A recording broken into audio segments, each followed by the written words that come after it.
Okay, let's take some examples to explain the idea of leading coefficients.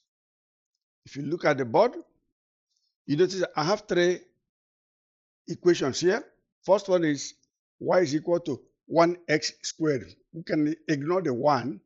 The other one is also 1y is equal to x cubed, x to the power 3. The other one is y is equal to 1x. So this is a linear graph, straight line graph. This is a quadratic graph, and this is a cubic graph. You can take a look here. So what are we saying? The leading coefficients. 1. Determine the end behavior of graphs. Okay, so let's take first one. Y is equal to x squared. This is a graph, the one in black. Now, what's the end behavior? End behavior means when values of x get too large, what will be the value of the function, the equation?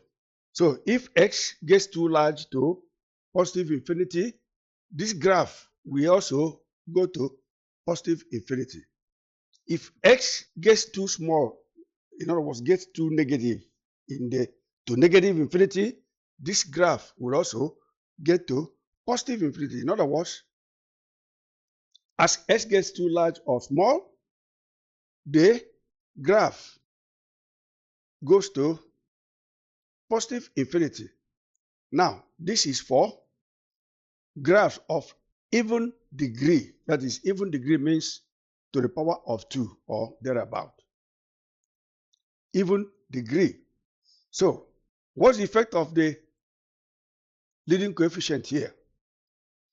Since this is positive, the graph is opening upwards, going to positive infinity. Now, if we make this negative, that is, if we change the sign of the leading coefficient to negative, what will happen? The graph will flip. See?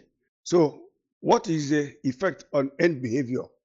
As x increases to positive infinity, the graph will increase to negative infinity. As x increases to negative infinity, the graph will also increase to negative infinity. So it's just the opposite.